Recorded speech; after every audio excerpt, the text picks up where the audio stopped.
So welcome everyone to the fourth installment of Babylon at Brown, an event funded by the Department of Egyptology and Ancient Western Asian Studies, the Joukowsky Institute for Archaeology and the Ancient World, and the Graduate International Colloquium Fund.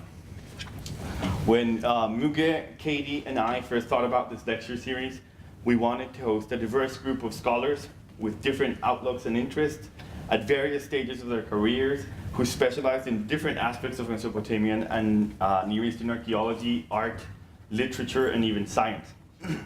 The only prerequisite was that they had to be creative and exciting.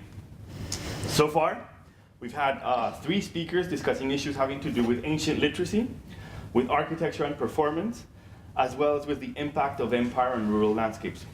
2 have come from archaeological backgrounds, while the third was a philologist. Tonight, we have our first art historians, and we're all very excited. Melissa Eppihimer comes to us from the University of Pittsburgh, where she's a visitor lecturer in the Department of Art History.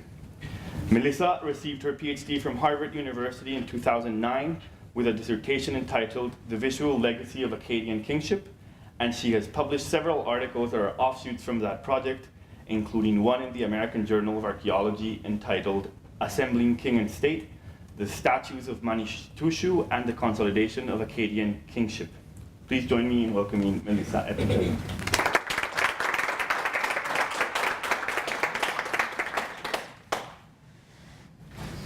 Awesome. Thank you, Felipe. Thank you to Katie and Muge as well, and thank you all for coming here today.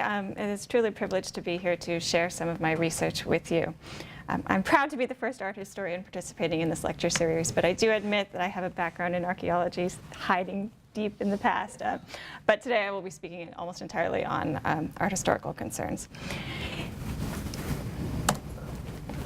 If we look back over the course of Mesopotamian history, we find 3 rulers named Sargon and 4 rulers named Naram-Sin.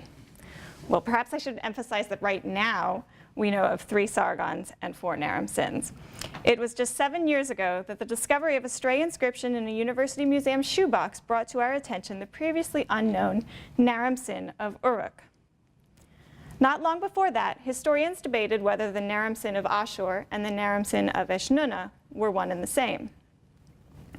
The existence of the 2 Assyrian Sargons has long been known, thanks to the Assyrian king list, but what we know about them varies greatly. The old Assyrian one is represented only by a few letters and seal impressions from Kultepe-Kanesh in Anatolia.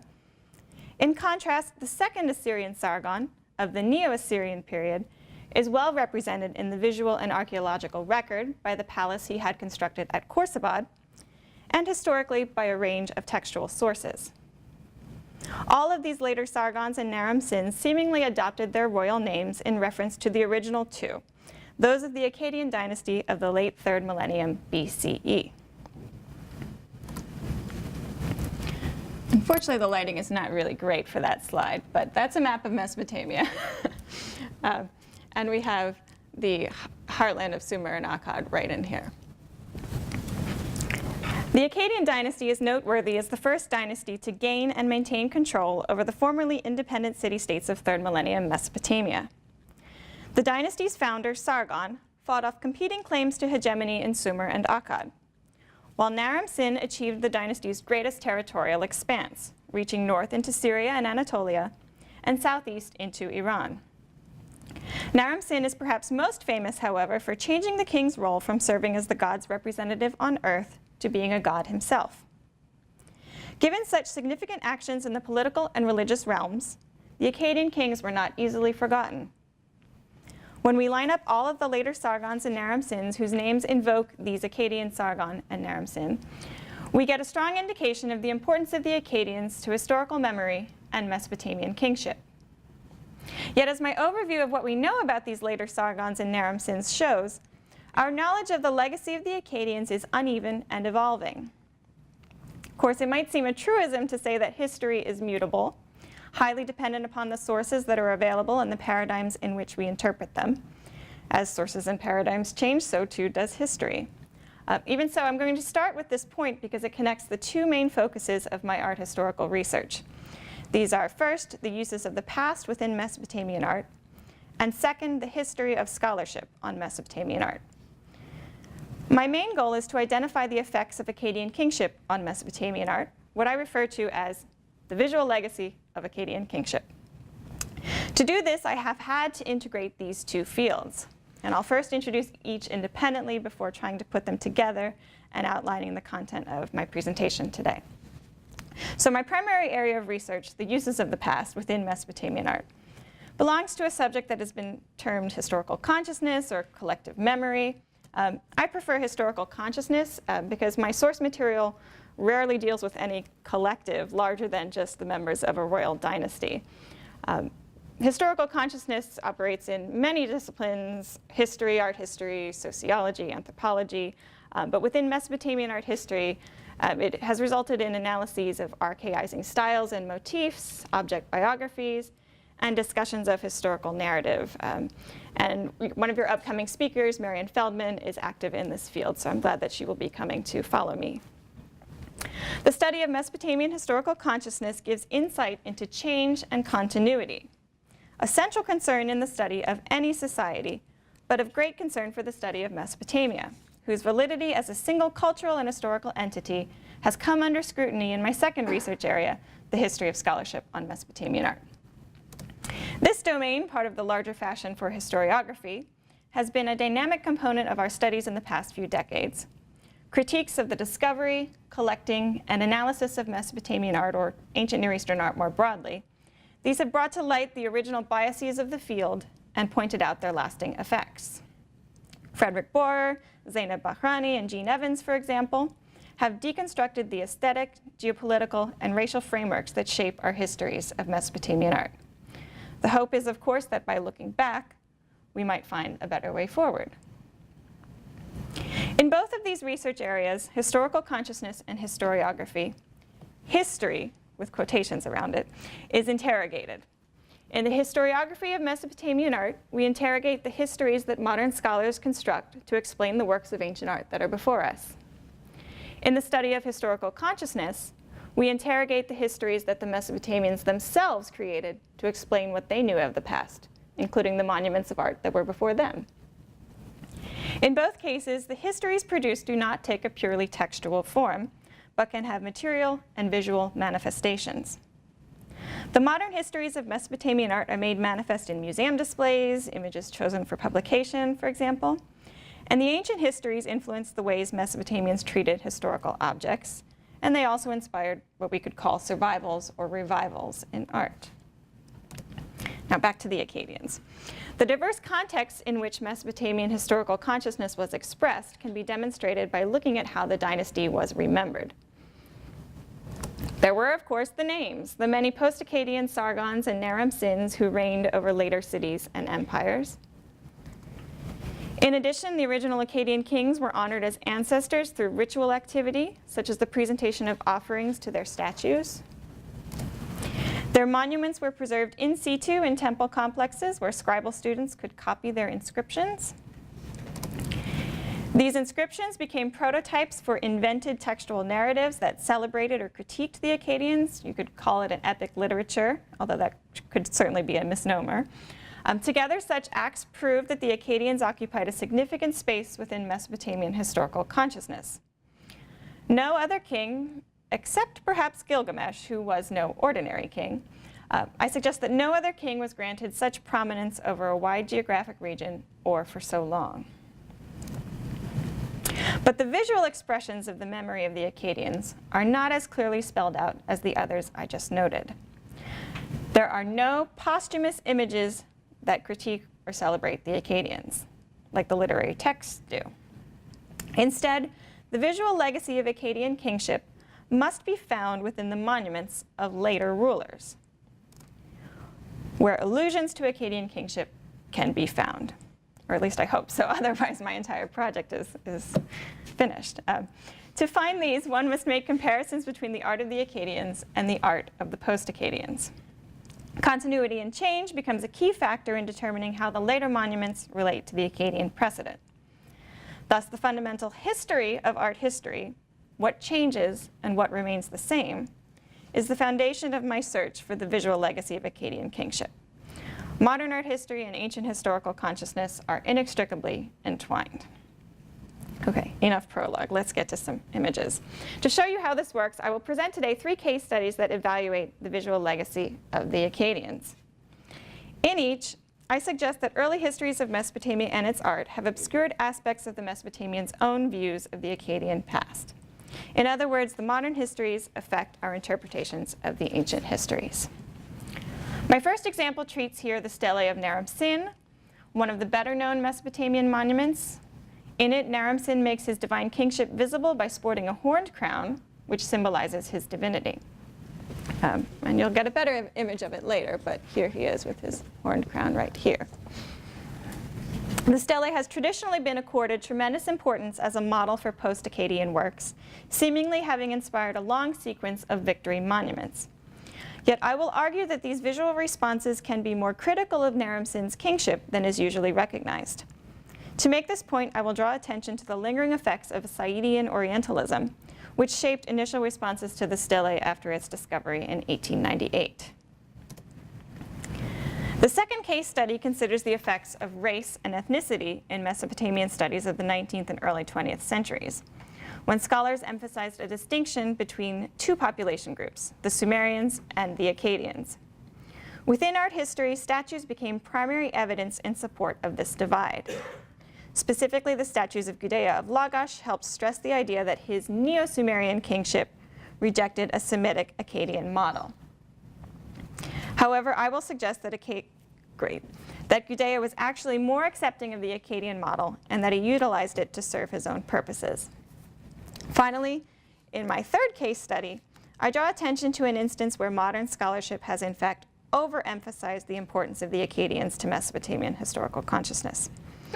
Ruler seals from the Old Assyrian period serve as my evidence in this case, which addresses how early 20th century historians wished to see an Old Assyrian empire imitating an Akkadian empire, when in fact there was nothing of the sort. Together, these 3 case studies show that we have to strip away interpretive layers imposed by modern histories to uncover the ways the Akkadian past was or was not visible in post-Akkadian images. This effort reveals the interconnectedness of the historiography of Mesopotamian art and Mesopotamian historical consciousness. Okay.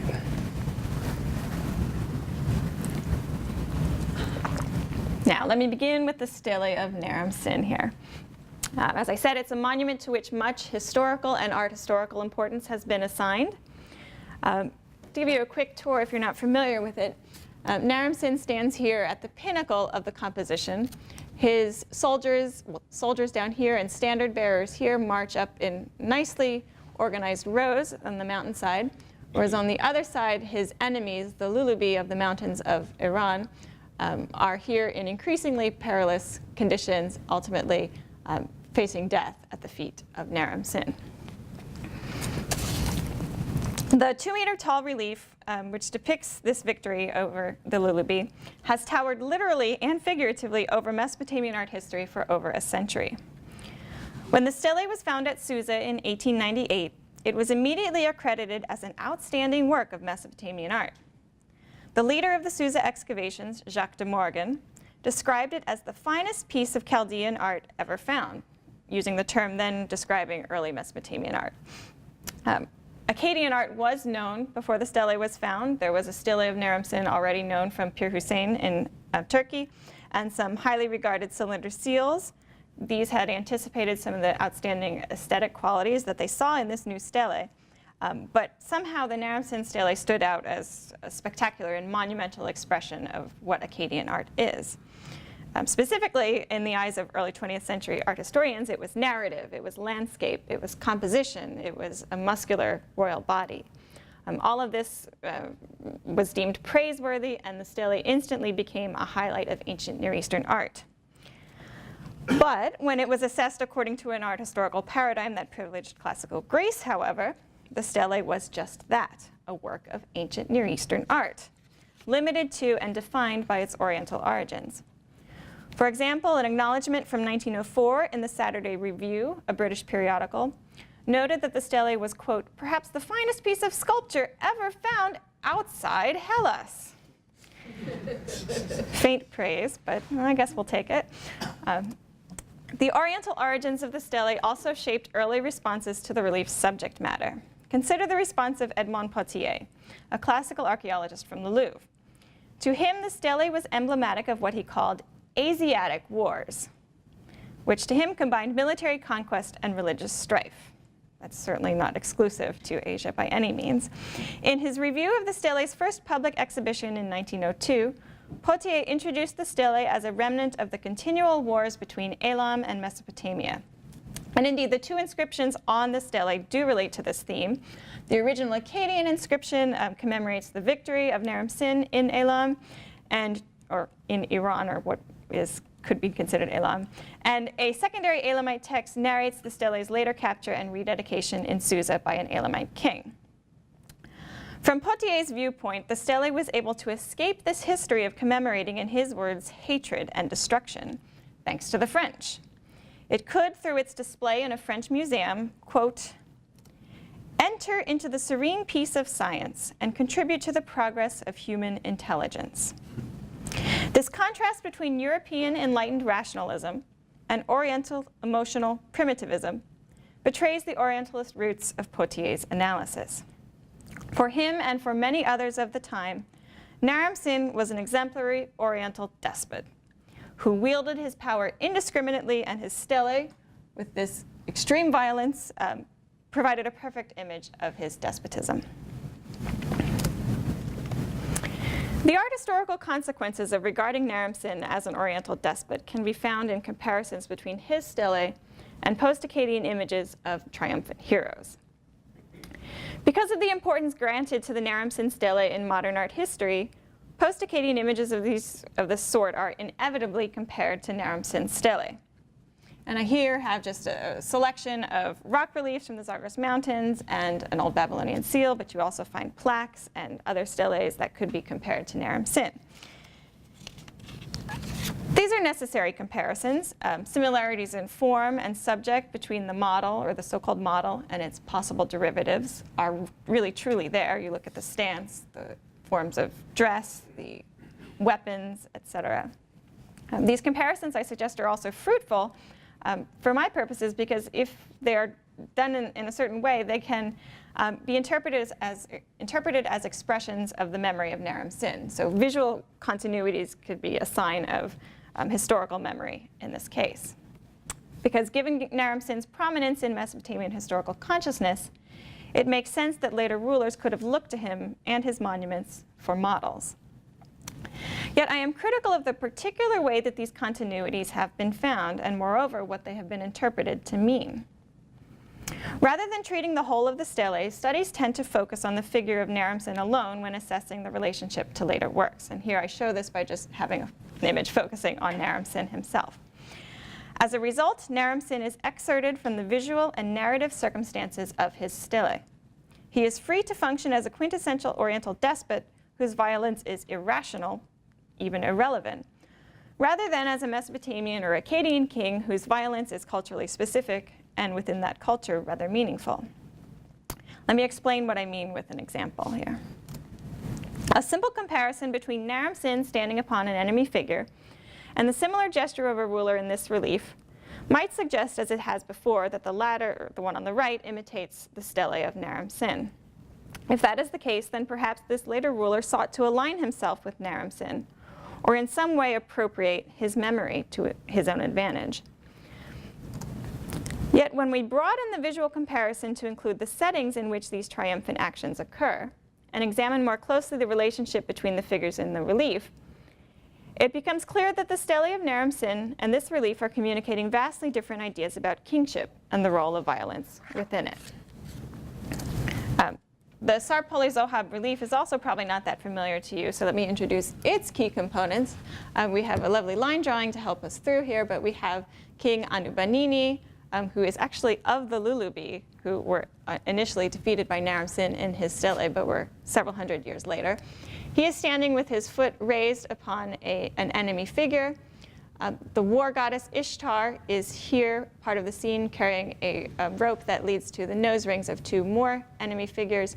And in a separate register, notice there's a line separating them, is a row of enemy captives. So we can return to the comparison then.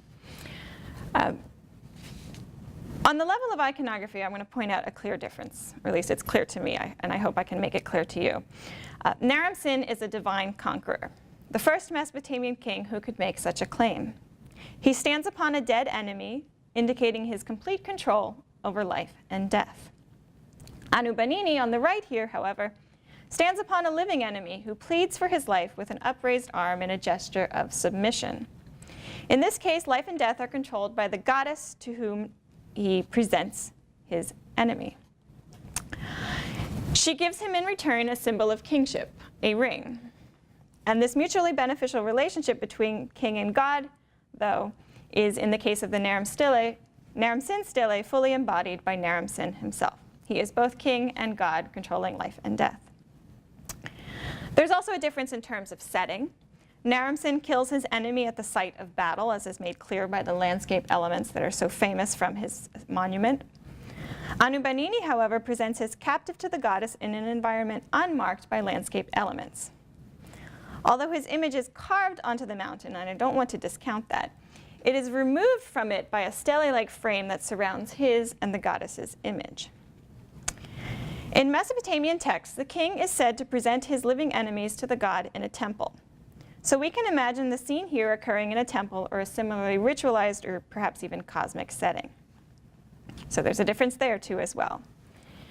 And the actions of the Sarpoli-Zohab king Anu-Banini on the right here have a different meaning. Anu-Banini underscores his mutually dependent relationship with the goddess, whereas Naram-Sin is the primary god celebrated in his image. Thus, the post-Akkadian ruler is expressing a more conservative conception of kingship. And I propose this is perhaps a critique of Naram-Sin's kingship rather than an appropriation of it. Anu-Banini is not the arbiter of life and death, but because there has been a focus on the figure of Naram-Sin as an Oriental despot, later rulers like him, whose images display any sort of resemblance, have acquired a sheen of despotism that they in fact do not deserve. When we dig deeper than the figure of Naram-Sin alone, we find that the Akkadian model was alluded to by post-Akkadian kings, but revised to serve as a critique of it. Now, in this first case study, I've actually stripped away some of the importance of the Akkadians to the history of Mesopotamian art. And so I'm going to try to make up for that now by increasing their importance in my second case study. Compared to the stele of Naram-Sin, the statues of Manishtushu are significantly less famous, but no less important to the history of Akkadian kingship. These particular statues, although found at Susa, were originally erected at the capital city of Akkad, as well as at Esh-Nunna. Other nearly identical statues of King Manishtushu have been found at Nippur and Uruk. And in a 2010 article in the AJA that Felipe cited, I proposed that they all belong to a sculptural program that helped Manishtushu negotiate a relationship to the gods in the nascent Akkadian state. Whereas before the ruler was a representative of his particular city-state's main god, now the king ruled an entire region and had to serve as the representative of multiple gods. Manishtushu erected these nearly identical statues of himself in their various temples to signal an equitable treatment of the gods. Beyond their value to our understanding of Akkadian history, the statues are also important to the history of Akkadian art. Although they are fragmentary, it is hard to overlook the statue's skill in rendering the human body. They're very attractive, in truth, whether in the muscular torso of the king or the gentle bulge of his belly beneath the skirt. At approximately life size and carved from a hard, heavy, dark stone called diorite, the statues are indeed hard to overlook. But in contrast to the stele of Naram-Sin, they were actually hardly mentioned in early scholarship or even popular publications from the 20th century, save for translations of their inscriptions. So history seemed to matter more than their art history. Don't be scared. My husband was scared when I showed him this slide. The Akkadian statue, the Akkadian royal statue, and I put royal in quotations, that garnered the most attention at this time, though, was a small alabaster statue with an inscription that we now know says that it is a depiction of an Akkadian official named Eshpun at Susa, rather than an Akkadian king. But in the early 20th century, translations suggested that it was actually Manishtushu who was depicted in this statue. And it received the lion's share of attention compared to those broken but larger fragments I just mentioned. So this begs the question, why this small statuette?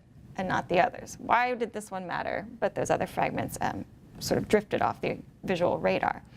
My answer, this one preserved a face. As Jean Evans has recently shown in her book, The Lives of Sumerian Sculpture, late 19th century and early 20th century scholarship was preoccupied with establishing the differences between the racial groups of ancient Mesopotamia. Art history's contribution was to provide ancient people in the form of sculpted heads, which could be measured and studied according to the practice of phrenology. With sculpture as an appropriate stand-in for human bodies, the faces of Mesopotamian statues became data for examining and comparing Sumerians and Semites.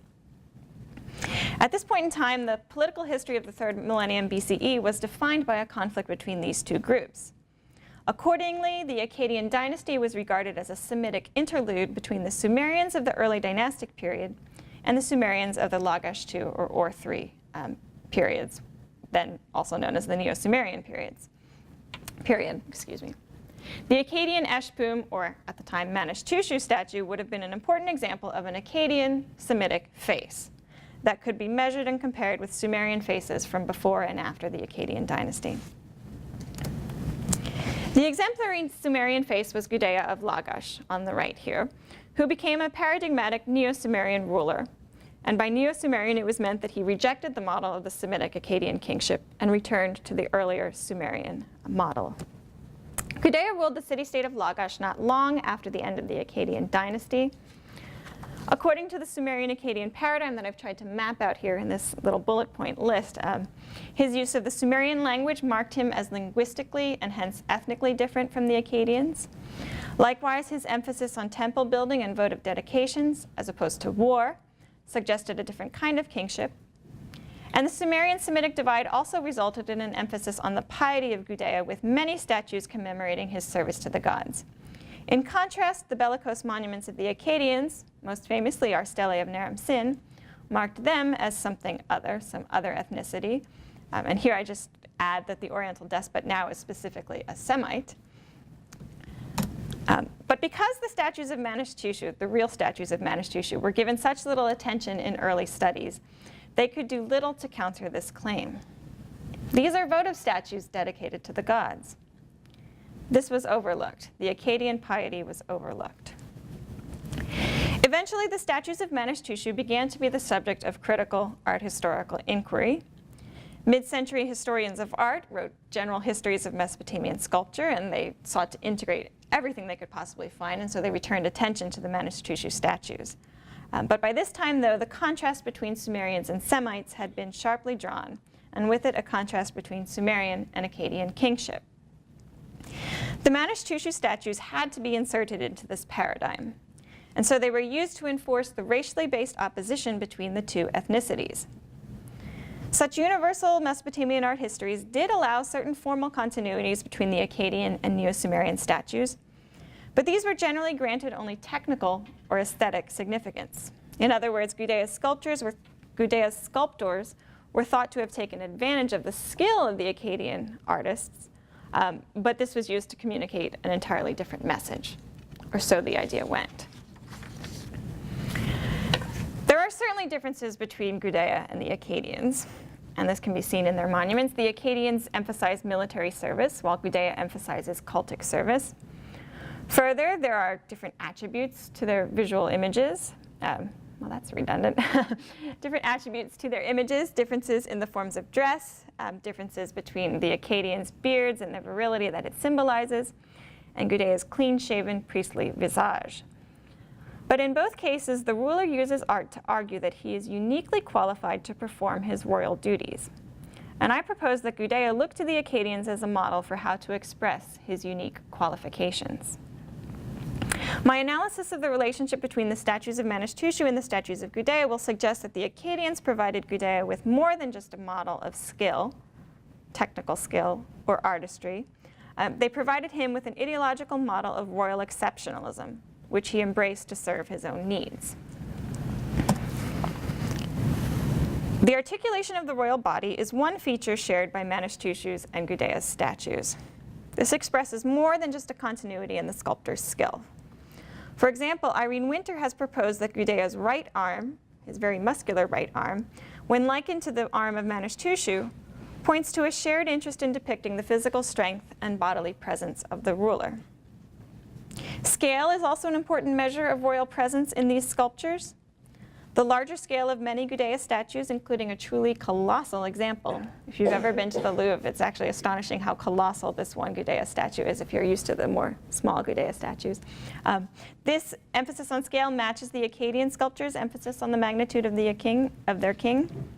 Material is a third shared element, and it is used to express longevity and royal prerogative. Gudea's choice of diorite, a durable stone, rather than easily melted down metal, is a cultural value shared with the Akkadians. It is not just that Gudea knew how to carve diorite, it is that he knew what it meant, a lasting presence for the ruler. The material also asserts Gudea's ability to acquire exotic materials from abroad, an action that he cites in his inscriptions, and the Akkadians did so before him. Finally, the large quantity of Gudea's similar statues recalls Manishtushu's populating the temples of his state with figures to establish his presence in the gods' houses.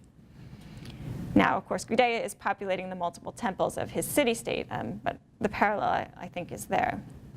To put it perhaps a bit too simply, both Manishtushu and Gudea recognize the potential of sculptural programs to communicate the ruler's exceptional relationship to the gods. In these ways, the statues of Gudea draw upon an Akkadian model of kingship to promote Gudea's exceptionalism. Therefore, they are not as different as Mesopotamian art history has long argued, based on a faulty division between racial or ethnic groups. Now, the big question: did Gudea intend to adapt the Akkadian model as an homage to the Akkadian kings, or was it a critical response? Well, this is hard for me to judge, and I appreciate your insight into this. It might seem that through his emphasis on cultic service rather than military service, Gudea was critical of the Akkadians. But I would suggest that perhaps Gudea was just not that successful on the battlefield, or certainly didn't have the same sort of opportunities. He had no real territorial expansion to celebrate through victory monuments. In that case, then, it would seem that his embrace of Akkadian royal statues could demonstrate the continuing appeal of Akkadian kingship, but Gudea wasn't able to express it in the sort of same manner as the Akkadians did. There is the possibility, however, that Gudea's intense focus on temples and cults in his city-state was a response to the Akkadians having ignored the local gods of Lagash and nearby Girsu during their time in charge. And there actually is some archaeological and textual evidence in favor of this. Here, then, Gudea might have been expressing a subtle criticism of the Akkadians by embracing Akkadian sculptural models to right a wrong that had occurred under the Akkadians' watch. So he provided for the gods what the Akkadians had not. Open question for now. But we can move to my final case study, which looks at the effects of historiography in the first 2 centuries of the 2nd millennium BCE. So we're moving further into time, further into the Akkadian legacy. At this time, the city of Ashur in northern Mesopotamia was involved in a trans-regional trade enterprise. Our knowledge of this trade system comes largely from written documents left at one Anatolian site where the Assyrians resided, ancient Kanesh, modern Kultepe. From the home city of Ashur itself, there are relatively few indications of the trade, or indeed of the entire Old Assyrian period. The few Old Assyrian royal inscriptions that we have focus on temple constructions, but this has not prevented historians from scouring the inscriptions for allusions to the trade. This was a particularly common activity during the early part of the 20th century, when the presence of Assyrians in Anatolia was viewed as evidence of an Old Assyrian empire. Since then, it has become clear that the traders were acting in accordance with a government at Ashur, but not as part of an imperial expansion under the direction of any Assyrian ruler. In other words, there was no Old Assyrian empire. But if we ask the question of why the imperial model was so attractive, we come to the Akkadian legacy. Partly, modern European empires, with their colonial settlements intent upon extracting wealth and controlling trade, were models for this understanding of an Old Assyrian trade system as empire. But another factor was the presence of the 2 Old Assyrian rulers named after our famous Akkadians, the Old Assyrian Sargon and the Old Assyrian Naram-Sin.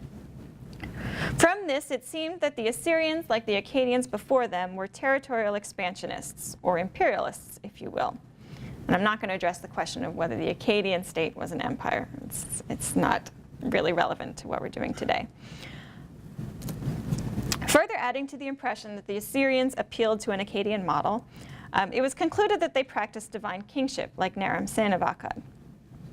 In an inscription from a seal impression, up here on the top, and in an inscription from a votive object dedicated at Ashur below, Sargon of Ashur's name is preceded by the dingir sign, the written determinative indicating his divinity or indicating divinity or some sort of sacred character. Therefore, it seemed that at Old Assyrian Ashur, the memory of the Akkadians was quite overt, not merely aspirational, but actually reflected in parallels in kingship. Divine kingship here, divine kingship there. Empire here, empire there. With this in mind, it has been suggested that a statue that closely resembles the statues of Manishtushu might depict the Old Assyrian Sargon, or Naram-Sin. So we have some Akkadian statues here on the left. This is not a Manishtushu head as far as we know, but it's the famous head of an Akkadian king from Nineveh. Our best guess at what Manishtushu's head might have looked like. And here are two pieces of the statue from Ashur. The body was found early in the 20th century. The head was found late in the 20th century. So we can try to envision what they looked like together here.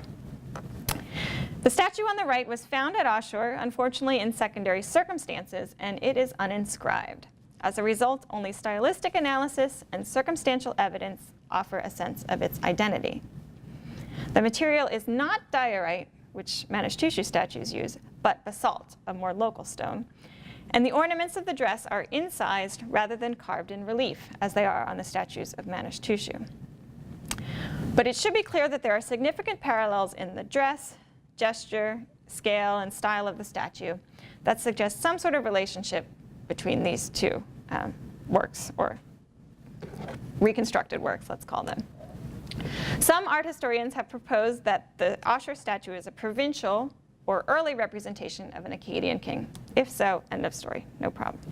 But others, however, have wondered whether it is an image of the Old Assyrian Sargon or the Old Assyrian Naram-Sin. If in name, kingship, and ambition, the Old Assyrian Sargon and Naram-Sin modeled themselves upon the Akkadians, perhaps they did so in this image too. From this perspective, the statue would be a perfect example, and I would love to find that this were the case, of a later king honoring the Akkadians by reviving elements from Akkadian sculpture. But there are a few problems with this hypothesis. Let's start with the history that underpins it, the so-called Old Assyrian Empire.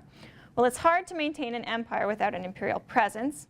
The Assyrian settlements in Anatolia were not accompanied by any strong military or governmental presence from Ashur itself, beyond the traders that might assert territorial control on behalf of the king. Furthermore, the idea of an Old Assyrian king is itself very much a misnomer. Rather than referring to themselves as kings using the Akkadian title Sharum, the rulers at Ashur used the term Ishiakum in royal inscriptions. Written with the Sumerian logogram NC, meaning steward, the term emphasizes the ruler's service on behalf of the city and the city god. At the time, in the Old Assyrian period, these two were actually closely intertwined. Sometimes it's hard to tell whether in an inscription you're referring to the god Ashur or the city Ashur. But in any case, the king of the city of Ashur was actually the god Ashur himself. The ruler is simply his Ishiakum, his servant. And finally, Hannes Galter has, in my opinion, quite convincingly argued that the divine determinative before Sargon's name in that inscription and before Naram-Sin's name in another inscription refers to the divinity of the Akkadian Sargon and Naram-Sin, rather than the Old Assyrian ruler himself. So if you take on the name of a god in your own name, you have to present that divinity in the name itself. But you yourself don't become divine just by taking on the name of a god. In other words, Sargon and Naram-Sin of Ashur were not divine kings. So put all this together. The Ishiakum was a rather modest self-presentation in his name, his title, his identity. All of this seems out of sync with the idea of an Assyrian empire ruled by a king. And confirmation of this modest status comes from cylinder seals that belong to 3 Old Assyrian rulers, among which are seals of Sargon and Naram-Sin. Hooray, archaeology actually produces the evidence that I want. The seals are known from impressions on tablet cases, or envelopes as they can be called, from Kultepe. Notice that the seals of these three rulers are nearly identical. They have the exact same scene, and for those who can read cuneiform, the same basic inscription naming the ruler, his title, his father, and his title. And curiously enough, these are all actually written in what we could call mirror writing, so they're meant to be read on the seal rather than the inscription, which is an anomaly for cylinder seals and seals of any sort. In an article published in the Journal of Near Eastern Studies last year, I argued that these seals show the old Assyrian ruler crafting his identity based upon the model of an Or-3 official, not an Akkadian king.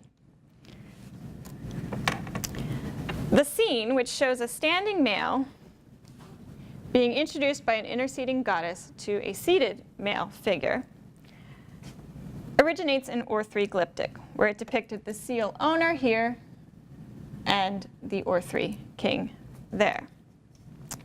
In the old Assyrian ruler seals, the seal owner I've proposed is here being introduced by an interceding goddess to the seated king, who is now the king of Ashur, the god Ashur. And he is accompanied by an added divinity at the rear there.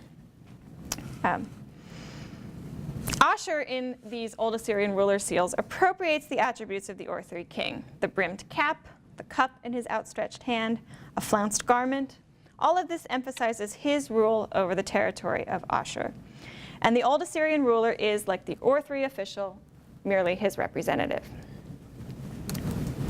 Sargon and Naram-Sin, by continuing to use a seal type that had been used by their predecessor, Erishum, and this is in chronological order from the earliest to the latest, going down there, they indicate that their status is no different than his, despite their grand names. These were not kings pursuing an empire following the model of the Akkadians. Rather, they were secure in their roles as representatives of the city god and the god-king Ashur. The seals support what revisionist studies of textual sources have shown. The old Assyrian Empire was very much a figment of modern historical imagination under the spell of the Akkadian legacy. Why then would the old Assyrian Sargon or Naram-Sin erect a monumental statue that so vividly invoked the Akkadian model of kingship? It is certainly possible that the seals expressed a conservative face of old Assyrian royal identity, while other monuments like this one expressed a more ambitious kingship. But to me, this statue seems really out of character for what we know of the old Assyrian ruler. And I am inclined to grant more weight to the inscribed seals than to this uninscribed statue when trying to measure whether Sargon and Naram-Sin embraced the Akkadian model. So I propose that this represents someone else. I have theories, if you'd like to ask me about that later. Now you may be wondering, why did the Assyrians take the names of Sargon and Naram-Sin if they did not deserve all of the connotations that come along with the names? Indeed, I wonder how this gesture would have been received at the time.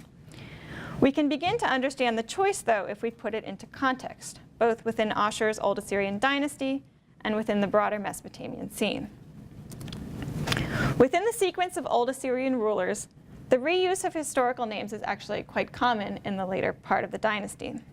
Sargon's successor, Puzur-Ashur, is named after the founder of the dynasty, Puzur-Ashur, and Naram-Sin's successor, Erishum, is named after the earlier Old Assyrian ruler, Erishum, who is celebrated, we think, as the founder of this trade system, or at least the one in charge when it was initiated. Clearly, historical consciousness was a factor in the naming practices of the dynasty.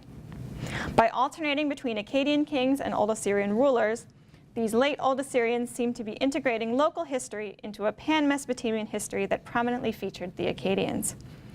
Now, if you think back to my very first chart here, competing claims to the Akkadian legacy were simultaneously being made, or as simultaneously as we can figure, given the lack of true dating at this point in time, being made by Naram-Sin at Uruk, Naram-Sin at Eshnunna, and possibly other Naram-Sins or Sargons awaiting our discovery in another shoebox. The Akkadian legacy seemingly was up for grabs, and the Assyrians made their own attempts to harness it. So in this, my third and final case study, I have utilized images to support what historical analysis has shown, that the Akkadian legacy was present at Ashur, but not in the way that some historians originally proposed. There was no empire only a set of historically conscious rulers who, in their names, evoked the memory of the famous kings of the Akkadian dynasty, but who, in their lives, practiced a more modest form of rule. My other case studies have taken a different approach, searching for the visual legacy of two particular types of Akkadian art, the stele and the statue. I have found that the legacy of one has been misinterpreted while the other has been understated. The stele of Naram-Sin has been held up as a model for later victory monuments in a way that has obscured criticism in post-Akkadian works. In contrast, the differences between the statues of Manishtushu and Gudea have been so sharply drawn that they suppress continuities between the Akkadians and their successors. So when the historiographical foundations of these interpretations are investigated, the Orientalism, race and ethnicity empire that I have up there, it becomes clear that the discourses in which interpretations first took shape have affected our understanding of the visual legacy. For the statues of Manishtushu, the study of race and ethnicity framed comparisons between his statues and the statues of Gudea, emphasizing difference over continuity. For the stele of Naram-Sin, Orientalism narrowed the treatment of the stele and its derivatives, or alleged derivatives, to focus on an image of despotic kingship at the expense of Naram-Sin's historical royal violence. And for the old Assyrian rulers, questions of empire, a topical concern of the early 20th century, permeated historical reconstruction so much that visual evidence arguing against it was overlooked, and a statue was misidentified. In sum, my quest to identify the visual legacy of Akkadian kingship has required me to engage with Mesopotamian historical consciousness and what we could call modern historical consciousness.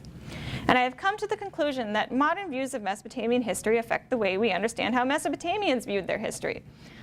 Of course, any sort of historical inquiry faces this problem, modern biases and paradigms bleeding into ancient ones.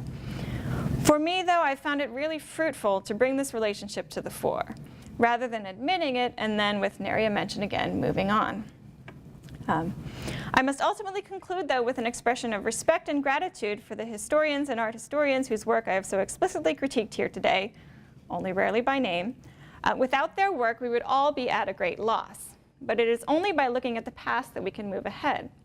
For the future of Mesopotamian studies, the subject of this lecture series, I humbly suggest that the future requires a full accounting of the past, something that the Mesopotamians knew quite well. After all, it is they who spoke of the past as being before them, in front, and the future as behind, unseen. Thank you.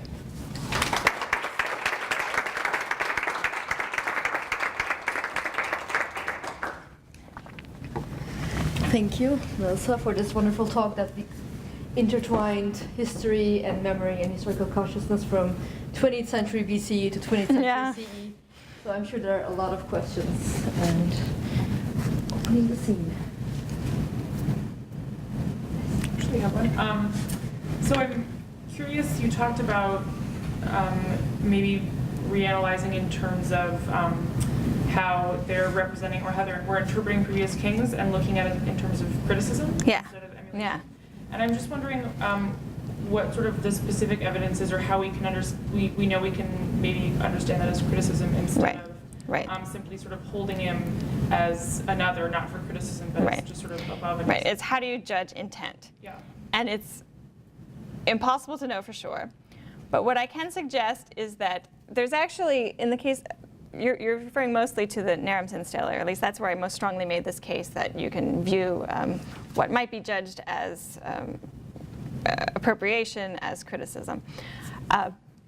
In that case, there's actually an intermediary in the Ur-3 period, and it's only known through textual sources. There are copies of Ur-3 inscriptions where this idea of the ruler bringing the enemy living to the god in the temple, that's where that theme first comes into play. And that chronological proximity to the Akkadians suggests even more strongly to me that there's some sort of reaction or response involved. And given how visually prominent that is in the Naram-Sin stele and how significant it is that he himself controls life or death, and if see, now I'm asking a lot of you in my answer, and that is to think of other images and things that you don't have. Before the Akkadian period, the ruler brought his enemy to the gods. You see it in the stele of the vultures, where the god holds the net full of the enemies, dead enemies. He's in charge of life and death. And so the Akkadian case of Naram-Sin sort of jumps out of nowhere, and I think by returning to that older model, I mean, the Ur-3 kings were divine kings too. They didn't completely reject everything Akkadian, but they rejected this innovation. And for me, that suggests some sort of stepping back, some stepping away from what Naram-Sin had done. And so whether you call it critique or just reactionary, that's a gray area perhaps. But I admit it is difficult to prove intent, and that's also why I opened up the Gudea case study to you and asked for your help, because it's the same situation there to try to measure what exactly is meant by this. I've got a couple of questions. Sure. Thank you. That was Sure. fascinating topic.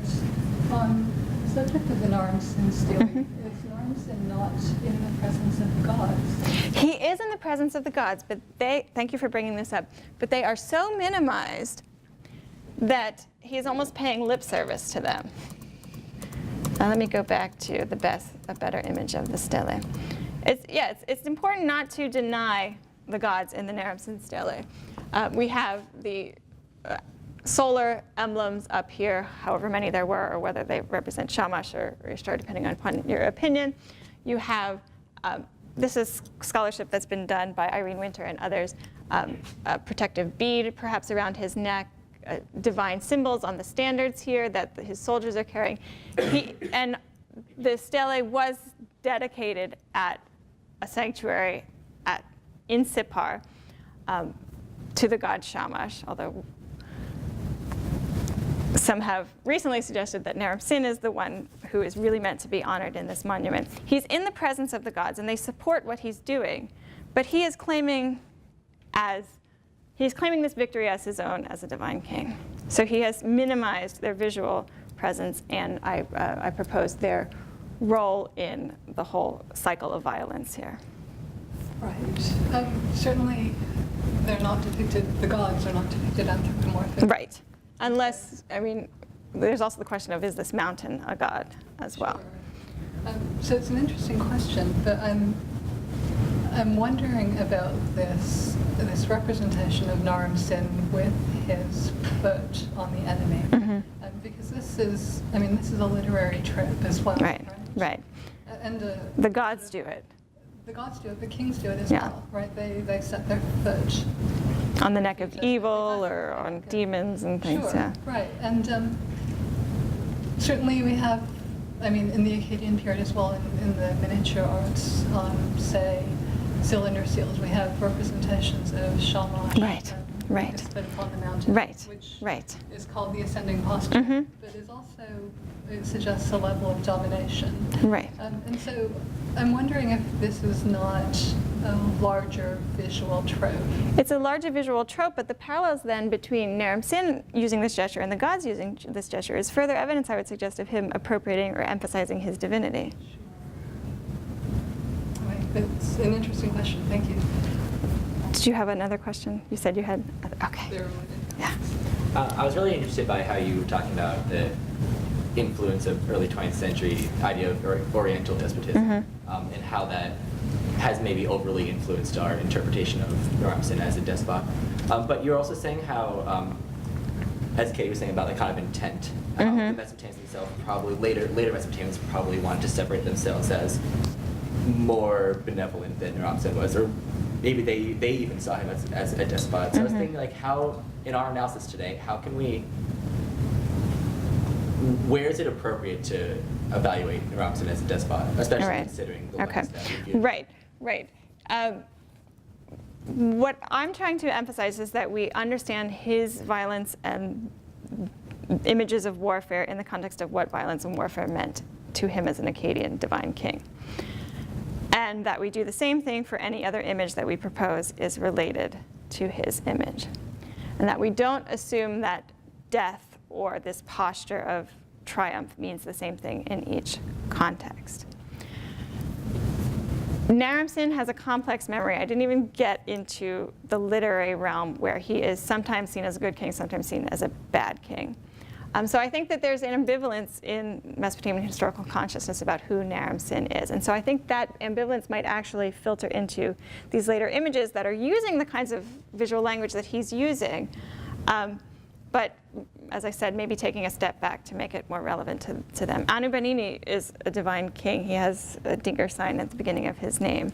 The Earthly kings are divine kings, but are not using this kind of imagery as far as we can tell. So it's not that he is or is not a despot, or he is or is not a violent king. It's what does it mean at each point in this stage along the way. So you think that the 20th century historiography was just too broad? Yeah, too black and white about, you know, all images of military violence and triumph are descended from this image. I think this is a precedent, and of course this is talking about the stele as a stand-in for what could be many other monuments that we don't have anymore. But assuming this is going to be representative of the kind of works that Naram-Sin or the Akkadians were producing, where was I going with this? It is a starting point for the things that came after it, but it's not a linear descent. That it's much more complex, with things being woven in and around. And looking back at the monument, they may have seen things in it that they liked, they may have seen things that they didn't like, and sort of picked and chose. Yeah, thank you for the talk. I don't know this that well, but weren't there later tablets were highly critical of Naram-Sin? Yes. Because he took this divine step. Yes. I mean, yes, he is accused of sort of causing the downfall of the state. And the curse of Agade is usually interpreted as a criticism of his actions. Now, the Akkadian state started to fall apart after his death, it seems. So yes, that was much later than that. Not much later. There are examples of that from the Ur III period immediately after the Akkadian period. So it was quite quickly that this legacy started to form in texts, and I'm looking for it in images as well. You'll notice that almost all of my examples today come from periods of time as close as possible to the Akkadian period.